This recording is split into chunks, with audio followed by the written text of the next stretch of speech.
Hello everyone, welcome. My name is Matt Turner. I'm the Editor-in-Chief for Business at Insider, and I'm delighted to be with you here today to moderate this panel on the deployment in the Metaverse. To quote the World Economic Forum, "The next era of the internet is fast approaching in the form of the Metaverse, an immersive, interoperable, and synchronous digital world."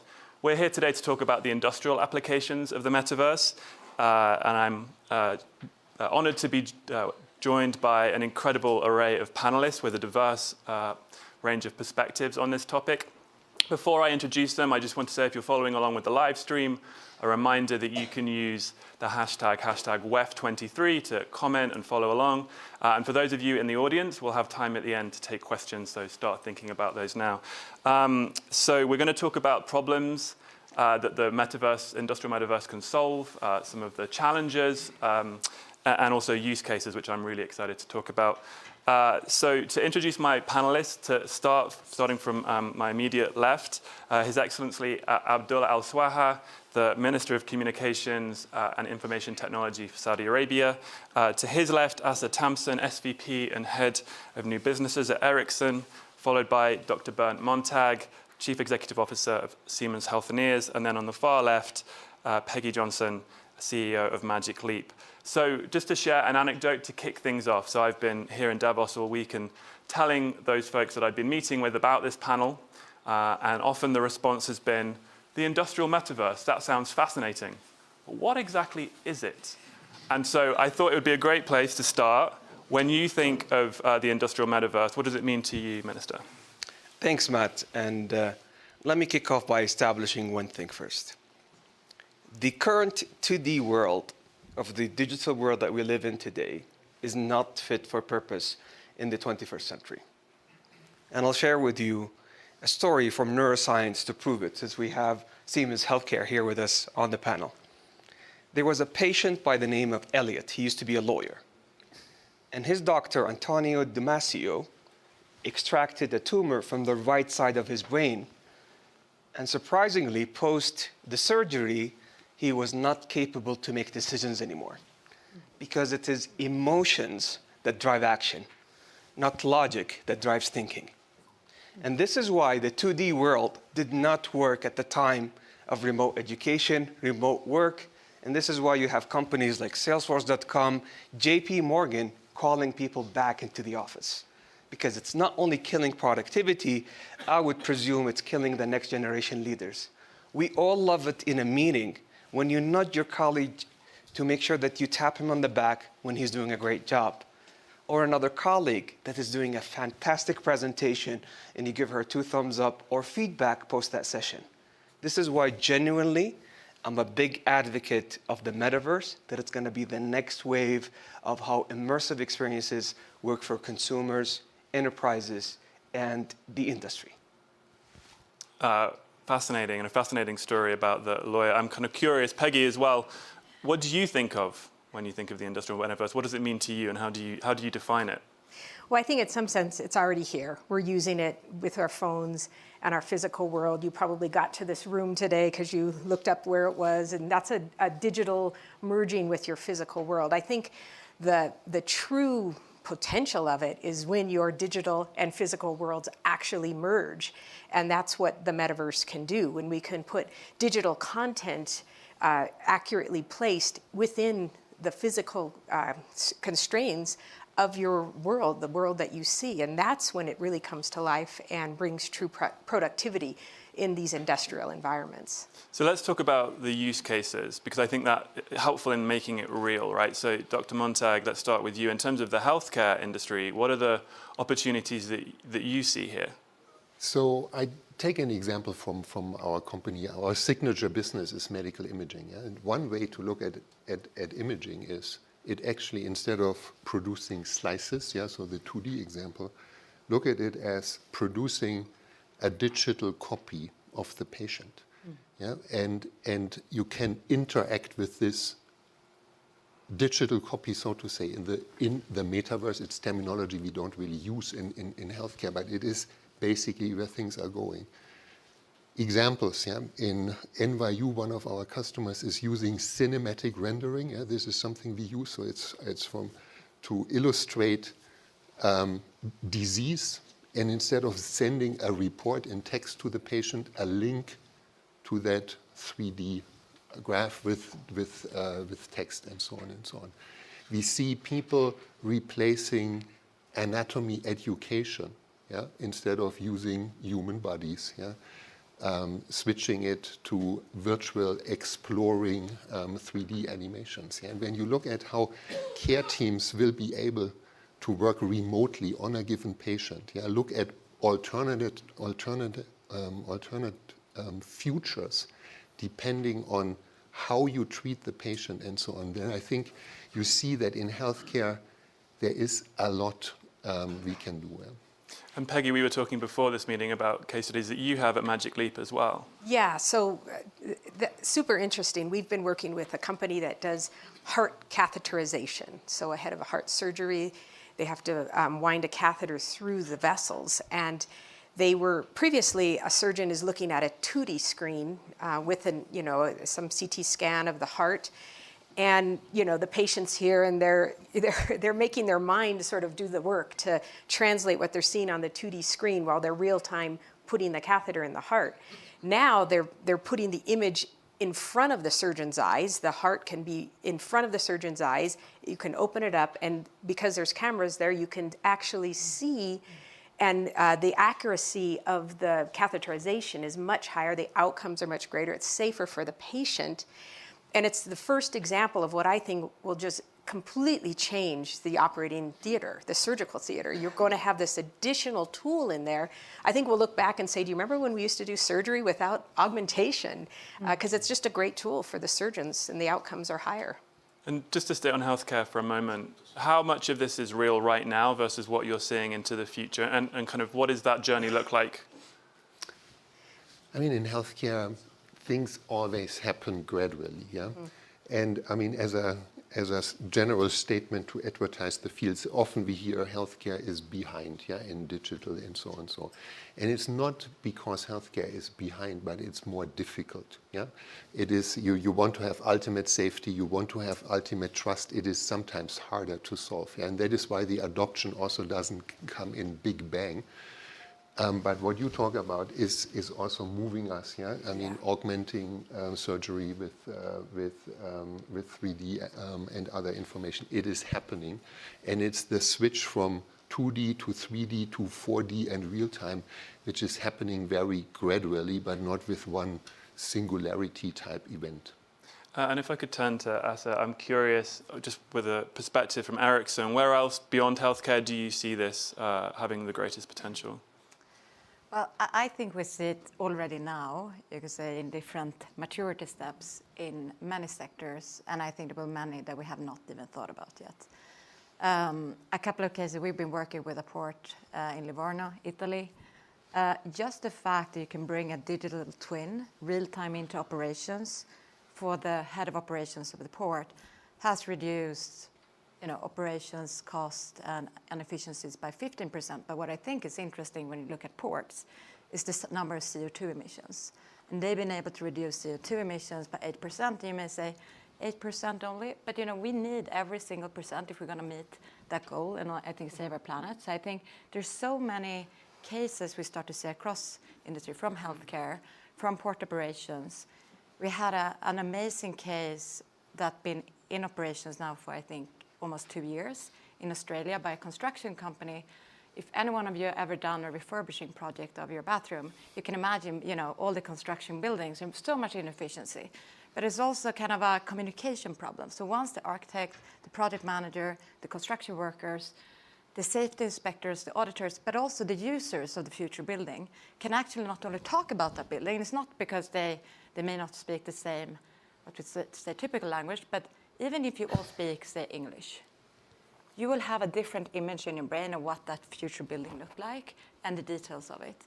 And with that imaging and real-time digital twin while they're working, they can actually start to speak, have the same vision, speak the same language, and they improved the efficiency, reduced the lead time, improved the quality. They actually even found errors, right, that they had planned thought were right, but once they saw it and can walk through it. And it's interesting, I think, Peggy, you mentioned Magic Leap has now a demo of a similar capability, right? Yeah. In the Belvedere Hotel here, so if you ever have some extra time, pop by. Because I think sometimes you have to almost see it, and that's what the CIO at this company said. He said, once my team put this on, they just didn't want to, they didn't want to take it off. Right. And this is still scratching on the surface. What I'm really excited about, if we take a bit longer perspective on use cases, is how can we bring more inclusiveness?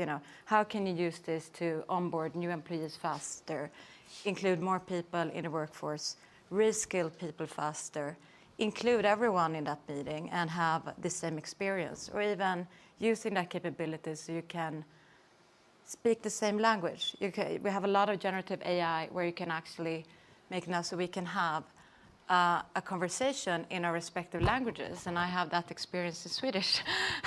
And for me, you speak Swedish. I mean, it's fantastic. So many people are developing languages, but there are many that don't, and they are not included in every conversation.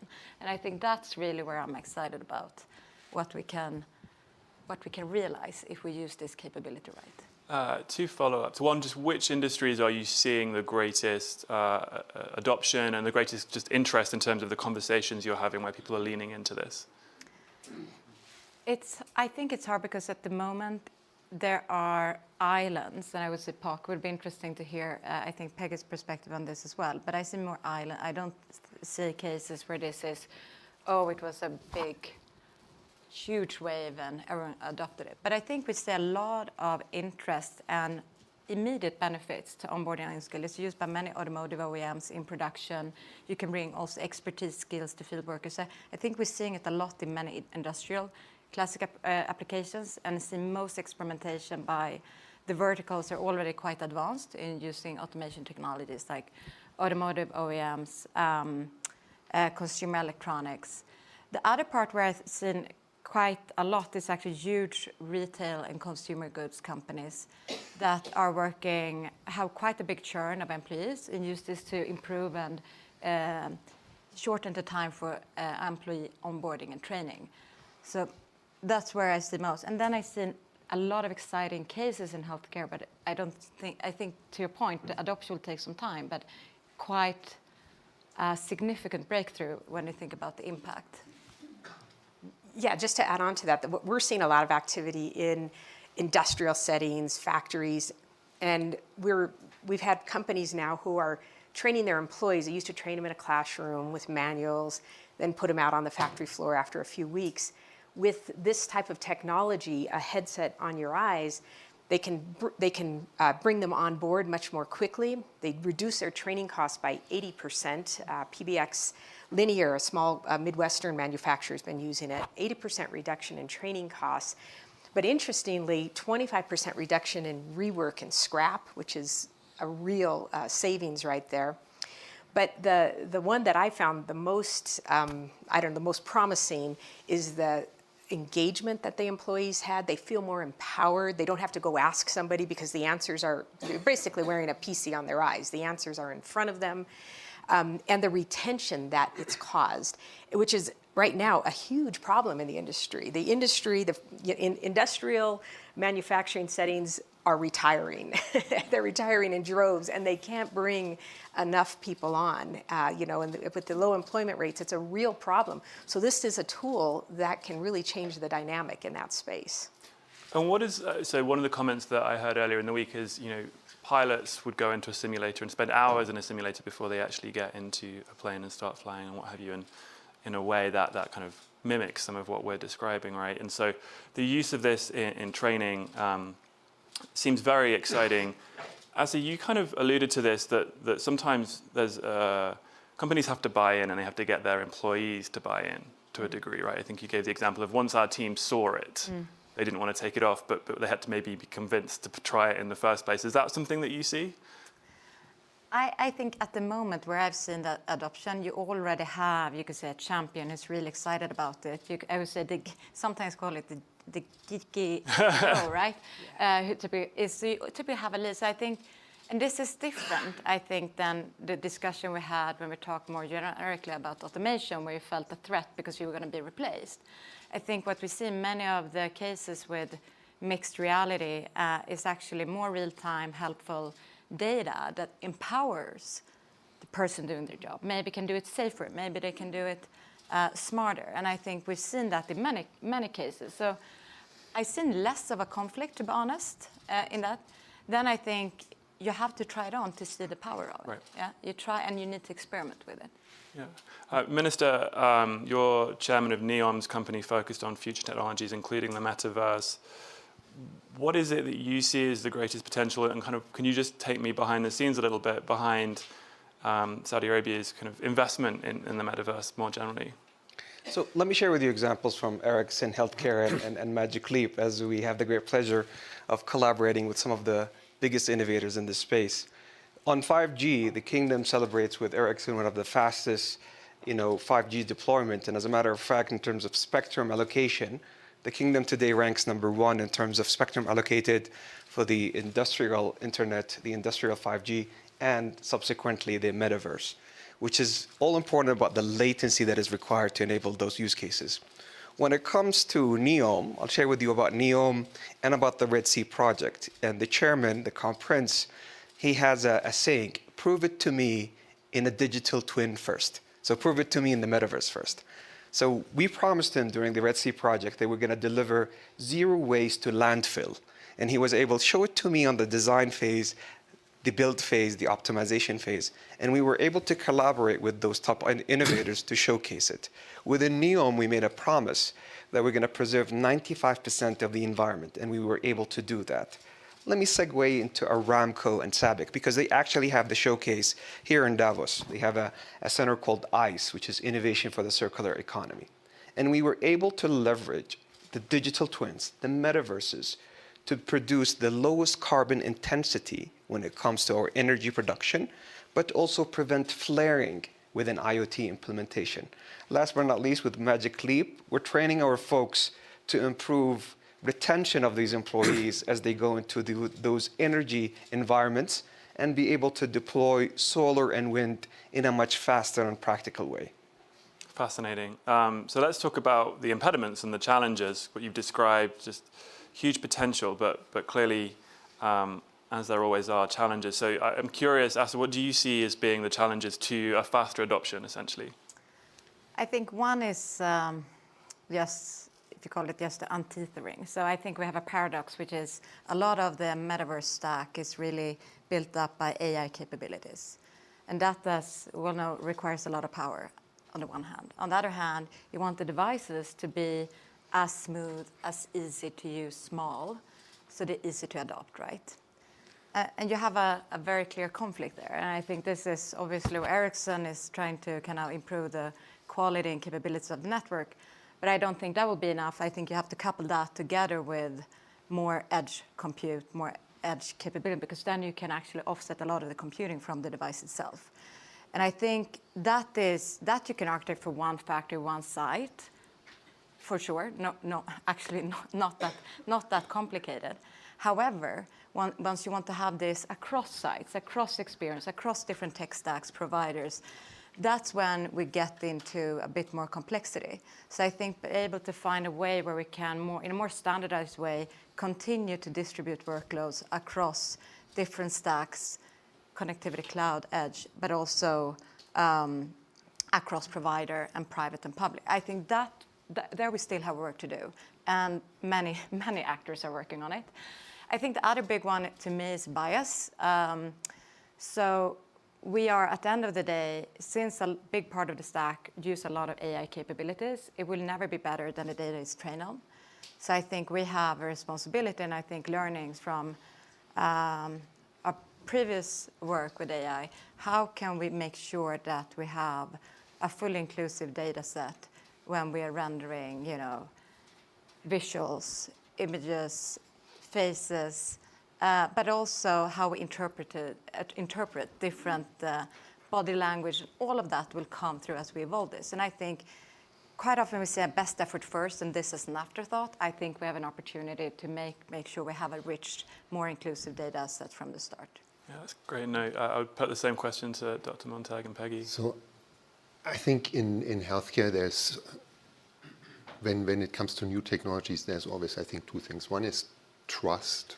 Yeah, so that, and the other one is how do physicians look at themselves? So I expand on this a bit later.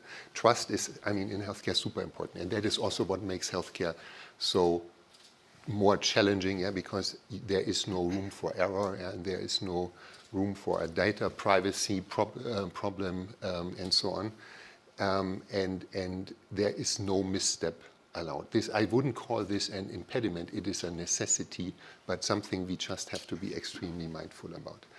The other topic is whenever we augment capabilities of physicians, there is a mindset switch necessary. Yeah? So I take an example which is almost of the past. In the past, a radiologist basically took pride, I am good at looking at 2D slices and I can reconstruct in my mind what the disease is. I see internally, so to say, the 3D, this is a tumor. When you suddenly see a 3D tumor, it is almost like an attack on who you believe you are. Yeah? But what is necessary is that you then say, wow, you know, this step became mundane, now I can work on the next problem. Yeah? And I think this is super important, that how do we say, hey, I'm not a pattern recognition machine. Yeah? I am here to bring innovations to healthcare. I am the communicator in a care team. Yeah? I'm the editor of the diagnostic information. It's a different way to look at yourself. Yeah? And I think this needs to have, we need care, yeah? And take this very serious, yeah? Because especially in healthcare, what people have learned defines them as persons. Yeah, it's not like in any other job you can change. Yeah, in healthcare you are a cardiologist and you stay a cardiologist. You cannot say, hey, next thing is I do anesthesia. Yeah? So we take away something from them, and we need to make sure that there's no barrier. Yeah? Can you just describe how you're tackling some of those challenges? I want to move to Peggy in a moment, but I find that fascinating. It's in the end. I mean, when you look at adoption curves in our industry, I mean. And it sounds a little bit like textbook, yeah. But you need to work with the early adopters, yeah. You need to work with the guys in this mini community of a medical specialty, who are the front runners, and then people see, wow, this guy is doing this, yeah, or this lady is doing this, yeah. And it's somebody who is like me, and I can see this is not replacing me as a physician. This makes me a better physician in the future, is a physician who's using this, and I want to be part of it. It's not a threat. I want to shape this. Yeah, and I think it's really about selecting the right showcases. Yeah, so our neons, so to say. Yeah. Fascinating. That's interesting, because we were talking about this on a panel yesterday, this kind of generational gap. You're comfortable using something in a certain way, and now you've got a new tool that could possibly give more value, but there's a bit of an obstacle there to adoption. And we have seen that. We learned a lot from going from our first device to our second device, just about the usability. People have to pick it up over whatever they used to be doing, and if you can't solve that for them, you know, the technology is just going to sit on a shelf. So the product itself has to be small and light. It can't bother your nose and your head. It can't be hot and heavy. It's got to be able to be comfortable and provide value for someone to choose it over whatever they were doing, looking at a 2D screen or a manual or something like that. So we've spent a lot of time on the human factors around it, to make it comfortable, so people will choose that over, you know, the old habit that they had. But it's definitely a problem. That, you know, new technology, you need to find the early adopters, and we've gone to industries who already are wearing something on their eyes, so defense, public sector, healthcare. Many times surgeons are wearing magnifiers and things. In industrial settings, they're wearing safety goggles. So they're comfortable with it, and that's why that was the first entry point that we focused on. Fascinating. How are you tackling this? It sounds like the Crown Prince is an early adopter, one of the folks that we've been talking about. Big time. Yes, but beyond that, how are you tackling what's been described in terms of getting people comfortable with using this, changing their habits somewhat? I completely agree with what was shared. It's about the bias, it's about the interoperability, and it's about making sure that we don't have any red taping or red flagging. Let's talk about the bias. Today, if you just search on your typical search engine, beautiful hair and not so beautiful hair, you'll find two ethnic groups, and that's completely not acceptable. We're all excited about OpenAI and ChatGPT. There's a new tool called DALL-E 2, which is all about text to imagery. And again, bias, if you say beautiful eye, it will show you one shade of color. Let me give you a hint, it's not right. Secondly, when you're talking about red flagging and red taping, and I want to acknowledge here on the stage, Microsoft, they did the right thing. But they did it on their own, and that's why we need a collective effort. And I remember you spoke about His Royal Highness the Crown Prince. We were very fortunate during the G20 2020, the toughest year that humanity have seen under his leadership, to drive consensus on the OECD principles for trustworthy AI, how it should be robust, inclusive, human-centered, with security, with accountability. So this is one clear example of Microsoft taking accountability for Minecraft when they stopped their blockchain engine because it was driving the wrong behavior. Last but not least, you talk about interoperability. The theme this year at WEF is a new system for cooperation and collaboration in this fragmented world. We have so much polarization in the analog world. Let's make sure that we don't have it in the digital world, and definitely not in the metaverse. So just to build on that then, you have a great perspective, having been in the private sector now in government. What part does cooperation between public and private, between regulatory bodies, between the education system, what does that look like? What does it have to look like, do you think? The most beautiful thing that I have seen is drawing parallels from success stories that we've had in fintech, in green tech, and those successful stories. It started with one principle: innovate then regulate. Sandboxes. We need right now, and we're very happy and fortunate that we have launched a number of sandboxes with Aramco, with SABIC, and it's showcased today at WEF, and with NEOM, in how we're bringing academia, innovators, policymakers, and regulators into one sandbox to make sure that it's a safe environment for us to innovate in healthcare, with Ericsson and with Magic Leap. So that's the first principle. Secondly, let's start with guiding principles. This is a low regulatory environment to begin with, but let's not make sure that we have some guiding principle on at least what is right and what is wrong. Let's move a little bit from the red taping to red carpet when it comes to the metaverse. And last but not least is success breeds success. As we celebrate what we have done with Aramco in their training and their retention, with SABIC and how we have simulated wind turbines and PV solar panels with better efficiency, and with NEOM and Red Sea projects preserving the environment and safeguarding the planet. So it's moving from those pilots to prototypes to success and scaling them up. I saw your fellow panelists nodding along there, so I'd love to turn to them as well on this, in terms of the role of cooperation between government and private sector and beyond. I think there are a number of different dimensions that I think that collaboration needs to happen. I think, first of all, just coming to the basic capability of connectivity that will be needed in most of these cases, we still have very different starting points for just getting the right license to spectrum to even make this opportunities, capabilities available to all people around the world. And even in Europe, we're struggling big time to catch up. I think there are many leading countries that have been faster in adopting that across the world. So I think that's just one fundamental. How do you make sure to put the right regulations, policies in place so the foundational technology is actually there, accessible for all countries, all people be included in that, because it's a sandbox of innovation, but frankly also even be part and learn the skills so you can also be part and relevant when jobs are created and companies are growing or created based on these capabilities.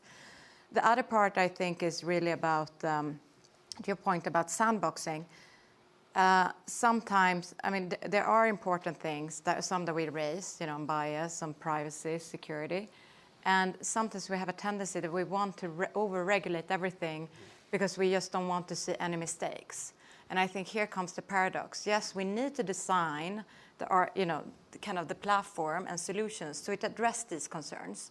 But if we don't experiment, if we don't learn, if we don't do that sandboxing, then we will frankly not get anywhere, right? And I think here we can learn a lot, both from NEO, but frankly also from the US, that I think has been very successful of not putting too much regulation early, which is why you see much more VC investments, much more capital going into this early stage of innovation, but also much more startups, right? And then once it becomes big and proven, well, then you start with the regulatory actions, right? Then you actually have something to regulate. With that said, I think we can still learn when it comes to biosecurity and think about that design and make that part of the innovation. What does this look like for you, Dr. Montag? See, maybe a little bit of a different angle, yeah, because I was yesterday in a session, the quantum tipping point, and then relatively at half of the session or so, there was suddenly the discussion: how do we make sure the global South benefits from this technology? Yeah? So it came as an awkward but extremely important comment. Yeah, I found.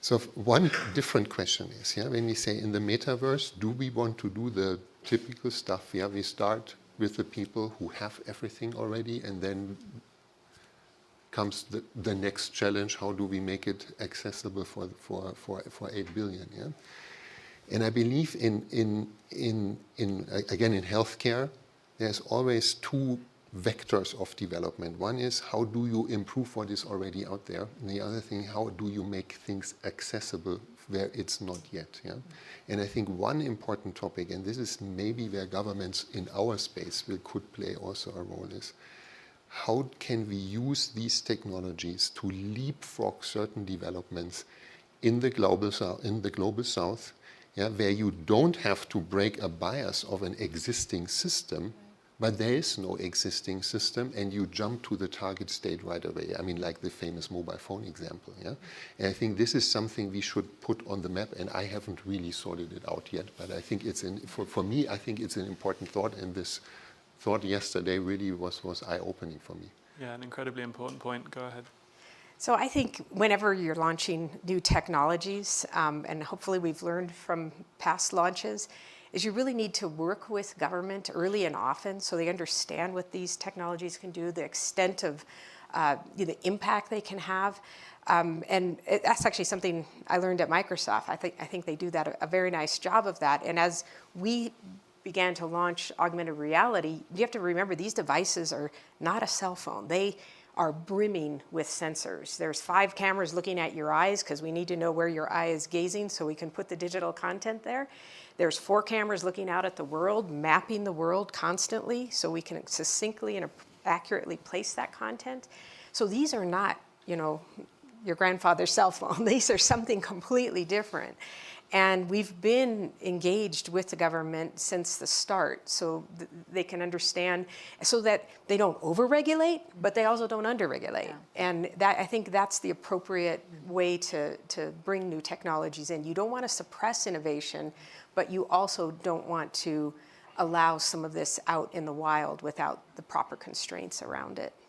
I want to ask 2 more questions, and then we'll take questions from the audience. First off, just around skills. So we've talked about how the industrial metaverse can be used to train up people in different professions. But what does the skills, is there a skills shortage in terms of people to build and maintain these applications, right? Like is there enough tech talent right now? What needs to be done in that space? Well, I mean, we draw from the gaming community often because gamers are building 3D images if you've ever played any games. And so that is a base skill that is required.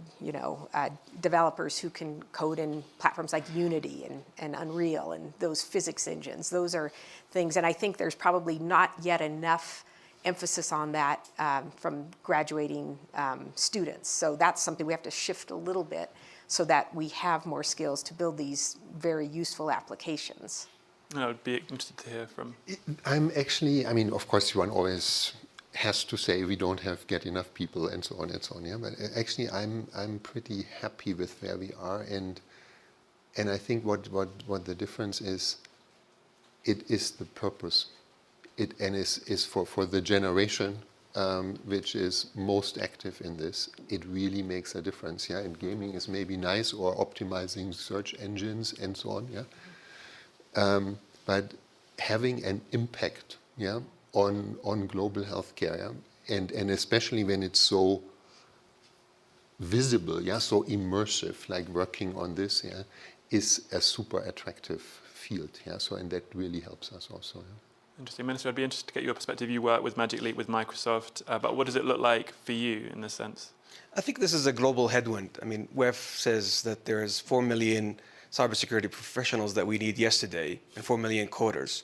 But I think we were able to shift that headwind to a tailwind in partnership with you and with you. So the kingdom in the past 5 years, we've jumped as a tech force from 150,000 tech force to 340,000. Just to put this in context, the Silicon Valley has 384,000, but they achieved that in 50 years. So that shows you the rate of speed and change that is happening in collaboration with you. But what's more importantly is the women inclusion story. And I would argue that this is the most audacious women empowerment and inclusion story in the 21st century.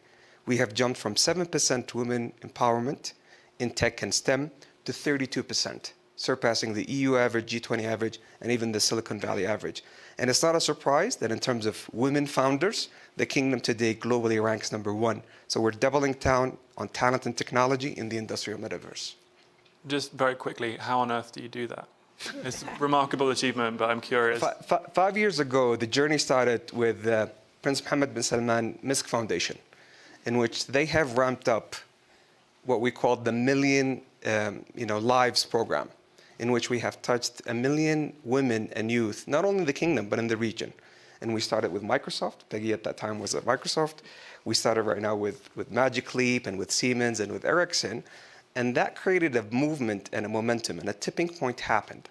And this WEF we announced with IBM, with Coursera, reskilling and upskilling with IBM 100,000 folks, and with Coursera 250,000 folks. And we intend, under a new organization that we recently announced called the Digital Cooperation Organization, to open up that toolbox to more than 30 nations to be able to create one of the largest upskilling and reskilling movement in the digital economy. Wow. Last question before we turn to the audience. And I know this is probably impossible to answer, but I'm just curious about expectations on time frame. Like, what are we, in 5 years' time, how prevalent will this technology be? What we'll be looking at, just across each of your perspectives? So let's start with Peggy. Well, a lot of times I'm asked about consumer. Actually, our company started with a focus on consumer, and it was not quite the right time. Like many technologies, the products there, the timing isn't quite right. But I think in order to really get to a consumer tool that everyone can use, it's going to take some time. It's going to take a few years, maybe as much as 5 years. The silicon has to integrate further, much like a mobile phone did. It was big and then it was small. The components have to reduce. The batteries have to get much, much smaller. So there's going to be a trajectory very similar to mobile phones we'll see in this space until we can get to consumer. I do think we'll be at consumer about 4 or 5 years out. And then, Asa, I'm kind of curious your perspective on this. I think it's also defined, we have to start with definition. What does it mean, adoption? I think when you think about having a fully ubiquitous metaverse across all, I don't know, will we ever get there? I'm not sure. But I do think we'll start to see adoption of capabilities that are part of this mixed reality, and also a lot of the generative AI that goes into it. I think we can see fully mixed and immersive experience in islands and locations. So that's what I expect. But just to put some perspective, I mean, when we started, if we think about apps you have today, and you get an SMS notification, that is built on a standardization of a global API for SMS. That took 20 years. 20 years. To get there into one global standard. It's not, we had a mobile standard, right? But I'm also very encouraged. I think we will go faster, but I don't think it will take, I don't think it will take 2 years. If we look at when South Korea started rolling out 5G, it's the fastest adoption of any technology we've seen so far in a country. So the speed is increasing. It has increased a lot. But I'm also very humble in terms of both on the device side, frankly, the network and computing side, and how to manage those workloads, as well as actually build a whole ecosystem that will innovate and create those meaningful applications so it gets used. And even if when we get there, there will also be about getting that doctor to really use that capability. So I don't know. I think it will take time until you see the full spread adoption, but it's also clear that people now want to experiment it. I heard a survey, I think Accenture did, 55% of 9,000 survey consumers wanted to be part of the metaverse and start using an application this year. I think if you hear from industrial leaders, you heard 70% are looking that they want to start using and piloting, if they're not already, meta-capable applications. So I think we'll see different journeys, and then we may see kind of sandboxes where that adoption is going faster, and we can see what is possible. And Dr. Montag, what does the hospital of the future look like? 5 years' time, let's say. How prevalent will this technology be in medicine and healthcare? I mean, one discussion is, will there be a hospital? Yeah. Yeah, and I mean, it's a bit of a provocative statement, but to some extent, the hospital is defined as the patient needs to go somewhere to get the treatment because there are the specialists who do the stuff. Yeah. So the question is, what do the technologies we talk about mean for this? Yeah. Can you get surgery from somebody? I mean, not at home, okay, yeah, but who is not at exactly this hospital, or can emergency cases be treated like this? And I think this will start. There will be centers in the time frame you mentioned where this becomes routine. Yeah? And I think otherwise it is use case by use case. We will have universities where medical education is completely done virtually instead of cutting human bodies. Yeah? And we will have care teams working virtually on, or working in the medical metaverse, if you wish, yeah, on cases, because the topic of collaboration, yeah, is super essential in medicine. Yeah? So there's an entity called the tumor board. Yeah? There's where all the people, the surgeon, the radiologist, and so on, come together to decide what is happening, what should we do with this patient. Yeah? So the multidisciplinary nature is extremely important in medicine. Yeah? But that is also a big opportunity for metaverse type applications. How do you bring these people together without having necessarily to be in the same hospital? Yeah? It's fascinating. I want to give the audience, we have a sizable audience here, an opportunity to ask questions. I think, do we have microphones, or do we just go ahead? Yes, I think here in the front. I'm David Kim from Korea. I am the chairman of Dason Group, which is one of the largest natural gas company in the country. So based on the constant cash flow from the natural gas, I've decided to go into the private equity. And so far it's successful. And recently I earmarked about $10 million for investment in the metaverse. But for myself, I'm confused because it all sounds like AI, AR, VR, all computer graphics, the same thing. So my question for the panel is, what is so unique and different is the metaverse compared to the predecessors like all the digital things? Great question. I'll start with Peggy, I think. Wow. I think what's different, it's a different medium.